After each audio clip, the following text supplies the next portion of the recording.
What's up, everybody? Soren Baker. Amir Rahimi. And today on The Great Debaters, we're going to talk about Eazy-E's two main EPs and which one is better and why.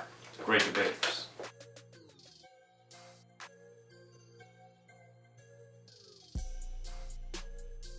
Alright, Amir, so we're both huge fans of Eazy-E, his legacy, his work, and his record company, Ruthless Records. We also understand and appreciate how phenomenal what Eazy-E brought to the game was and remains till today.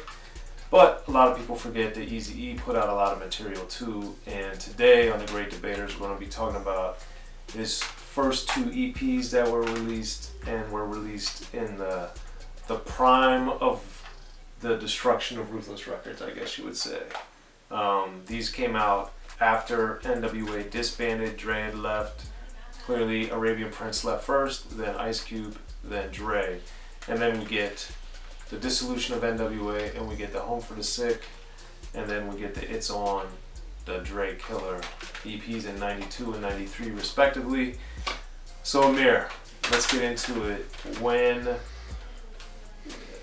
NWA disbanded, Arabian Prince had left, Ice Cube had left, Dr. Dre had left, and then, of course, DOC went with Dre, and then Ren, Yella, Big Hutch, aka Core 187, Above the Law.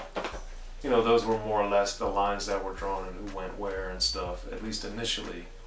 So as we get to Eazy-E with the Home 5150, Home for the Sick, this is his first project post all of that. And that's 92. So Amir, what were you thinking going into listening to this album? I first heard this with the Eazy Does It because later on they repressed Eazy Does It. Put them together. And this is when I did not care about originals and represses and all that, so I just bought whatever I can find. And yeah, it was just an extra 5 tracks on Eazy Does It. So originally I thought it was Eazy Does It, like an extended version. But then I eventually bought the one you're holding now, and just the 5-track. And it's interesting because it's a maxi single on it. And then it says EP somewhere else, I believe, too. But it says maxi single on it, and it's 5 tracks. I thought it was comedic because Eazy-E just throughout this EP, he's just got a bunch of funny lines and funny things he's saying. And this starts out with the intro, the New Year's Eve or New Year Evil. Yeah, New Year's Evil with the E and the hyphen. But Eazy, man, I think like this just shows like once again how he's like a gangster, but also he has comedy to what he's saying. Like in the Only If You Want It music video, I remember I was seeing that. I was really young, and I probably shouldn't have seen that because in the music video, in the first like few seconds, it says like Eazy-E's like what t-shirt contest, the best pair of jugs gets $1,000, and then the best lowrider wins $5,000.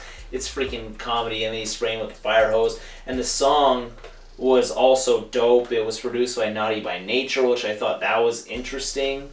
Naughty by Nature, big shout out because one of my favorite groups also. But it shows Eazy's connections as well in the rap game. And then he was working with people from the East Coast. Which, as we've talked about before, which was kind of like that made up, propaganda, whatever. Anyways, that was a dope track. We get Neighborhood Sniper with Cocaine. And Neighborhood Sniper with Cocaine, I just love his chorus on that, dude. He's just going hard. At first, I think that was the first time I heard Cocaine. Okay. So when I heard that, I was like, who is this guy? He's amazing. He was just going hard on that chorus, and just the way his voice was going and everything. It was a very solid EP, and then we get to like the last track with the Merry Motherfucking Christmas and all the renditions of all the different songs and how Eazy's incorporating sex and drugs and all these things and other people from Ruthless, which Soren reminded me that Will 1X was Will I Am when he was on Ruthless Records, and that had slipped my mind. And then you got like Menage a Trois, cleverly spelled on this, and a few other Ruthless acts. So he put Ruthless in it, and he had Cocaine and all these people on this EP, and he made a pretty solid effort. And that song is just hilarious. And even Dolomite got a piece. So always got to shout out Dolomite. And if you guys Always. haven't seen Dolomite Is My Name, please watch that movie. It's incredible. Dolomite's another guy I got to interview multiple times and hang out with in different states, different locations, different events and stuff. And I always love hearing Dolomite, whether he's being sampled by somebody or in this instance where Eazy-E actually put him on the song. So that's amazing. I felt the same way that you did in a lot of ways. I like the fact that Eazy had shown that after NWA, not that he didn't need Dre per se, because that's not the right way to look at it, because he needed Dre, but he was able to, through Naughty by Nature, through Cold 187 and others, really get high quality A-level producers to help him navigate what was going to be happening post Dr. Dre and Yella as a combo. And of course Yella kept working with Eazy throughout the rest of his life, including these projects. But I thought it was interesting just to see his difference, and I don't want to get into the whole technical aspect of it, but I could definitely tell a huge difference in the sonics and how the level of what Eazy was doing as a rapper was very different than what he had done with Dre and Yella. You could tell like the lyrics were different, the way he flowed was different, the breath, just the whole thing. If you guys are really students and you want to listen to these two projects and then go back and listen to Eazy Does It in particular, because you'll hear all Eazy or way more Eazy than if you listen to NWA stuff. And that'll give you a good look into what I'm saying, and then maybe we'll talk about it in another video in more detail.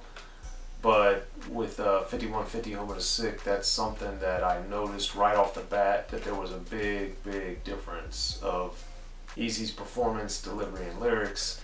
And then as we see on these projects, Ren and the DOC and Dre are not helping, in Cube of course, but they're not helping write. It's a different set of people, whether that's Threat or 187 or Cocaine or whoever, because he had a lot of different people working with him to write on these different songs. You can definitely see that. So I say all that to say, let's get to the second EP. It's on Dre Killer from '93, which has, of all the songs, the most popular song, visibility wise and notoriety wise, which is from this album, Dre Killer. Real motherfucking G's. So, Amir, what'd you think of Real Motherfucking G's? Dude, that song is and it's funny because Rhythm D, who's the person who produced the song, apparently he worked on Death Row before he went to Ruthless, so I think that's funny that he was in Death Row, then he comes to Ruthless, then he produces this crazy diss song, which the beat is just so infectious and so incredible, and I love that beat. It's just amazing. I think everyone loves that beat. He was on Ruthless too, because he was on NWA projects and stuff. So, anyways, he still goes from Death Row to Ruthless, which is just wild because, it's not you're switching teams, but you know what I mean. It's just it's on Dr. Dre with the cross through. It's just hilarious, but his production was great on the song. The song itself we got to do a video on this, like Fuck with Dre Day versus Real Motherfucking G's, because I actually don't know what you like more. Well, we'll save that for another. We'll save that for another time. But dude, that song was just crazy, and I know just the video was a comedy as well. But that was just great. And we had the features as well with Drace and Knockout. And we get other songs on here which Rhythm D produced and Yella produced, and you get a couple other producers as well. But Any Last Words, I really like that song too, which we get with Cold 187. Right. We get Cocaine, and I just love their choruses, man. And we get songs that are also dope, but I guess not in the same sonics of it, with like Still a Brother and Gimme That Nut, which is more like the fast-paced, sexual, funny, Eazy-E. And then you get another just song that fits in my opinion, with the mold of the EP with like It's On. Right. Where he's going back to dissing Dre and Snoop, etc. And it's hard hitting. And then you get other things like, we get like The Boys and the G-Mix where he brings it back, but You know, I'm personally not a big fan of remixes. In a lot of times, like I'd say 90% of the time I prefer the original, and in this case as well. But it's always interesting to see, like, when they, you know, like, how can you beat the original Boys in the Hood or the Boys in the Hood remix on the Eazy-E, Eazy Does It? Like, it's just too tough. And they get down to the last row. So we got this one, which is definitely longer than the 5150, but both potent. And yeah, I actually want to know what you think of this one. Well, I always like to go second, so let's keep the tradition alive, if you want. Or would you rather I go first on this one? I don't care. Just go. All right, well, give me your thoughts, Amir, because I always like to make sure to have different points. Yeah. Even if we agree, to have different things to say. So for me, at first I thought that It's On was clearly the better EP. I thought it was definitely better and stronger. But now after re-listening to them both, I still think it's better, but I think it's a much closer battle than I had originally once heard. And mainly too is, for me personally, I prefer the Sonics a little bit more on the It's On EP. I really like the G-Funk to it. I just like how much Eazy's flexing and his chest is all out and he's, you know, just basically showing like, this is me, you know, like, you were wearing this and that, and this is me, and I'm a gangsta, and you got no street cred, and I got my other homies on here who are certified and whatever, and I really like that of it. And it's just, I think it's a super dope EP, and this cover is so hard too, just pouring out the 40 with the freaking gun in the back on the wall. It's super dope, and this one is, you know, he's got a gun here too, but I'm going to give the slight edge to his 93 release for me. Alright, well, I can understand and appreciate all that. The one thing I liked about It's On in particular was the fact that there are way more songs. Because even if I don't like songs, I prefer to hear them than to not hear them. And that's one of the problems that with 5150 Home of the Sick, it is a lot shorter. And that threw me off. The one benefit that we had at this point is Ruthless and then Ice Cube had gotten me kind of in this mode of listening to EPs, because I'm not a fan of them in general, but you know, when you have Killa Will, you have 100 Miles of Running, and then we get into these, and MC Ren's Kiss My Black Ass, of course, as well. I had gotten used to the fact of there were going to be these EPs, which I didn't like, mainly because of the length. I always wanted to hear like a whole album. Definitely. But for me, I'd have to say 5150 Home of the Sick I prefer, because I liked having Naughty by Nature, having Dolomite. I liked the Merry Motherfucking Christmas in the sense that that was just kind of like, what in the world is this? And then just having Dolomite on there was a pleasant surprise. So that's pretty much it about 5150. And then with It's On, I liked it a lot, and it has probably higher highs, but because it's longer, I think that it also has some lower lows or filler, however you want to look at it, that I didn't get the sense that we had 5150 Home of the Sick, because it's a lot shorter. So that being said, my pick is going to be 5150 Home of the Sick, and It's On, while I like a lot of it, I just don't think it's as good throughout. So that's my pick. We already know what Amir's rocking with It's On. But make sure you guys let us know what you think of which Eazy-E EP is better, 5150 Home of the Sick or It's On. And hit us up in the comment section. Be sure to like, subscribe, and share both Unique Access and Rappin And Snackin. And hit us up in the comment section on both channels. And let us know what y'all think. I'm Soren Baker. Amir Rahimi. We'll catch y'all next time. The Great Debaters.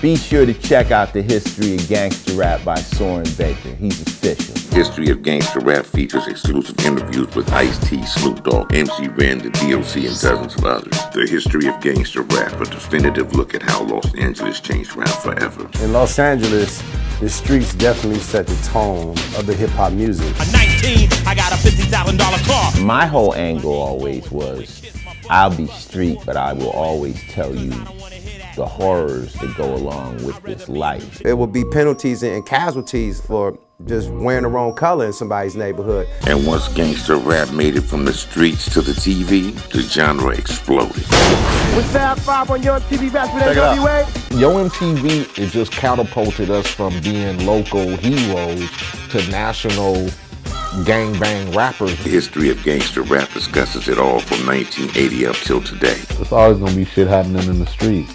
You know what I mean? So it's always gonna be something to talk about. The history of gangster rap in stores now.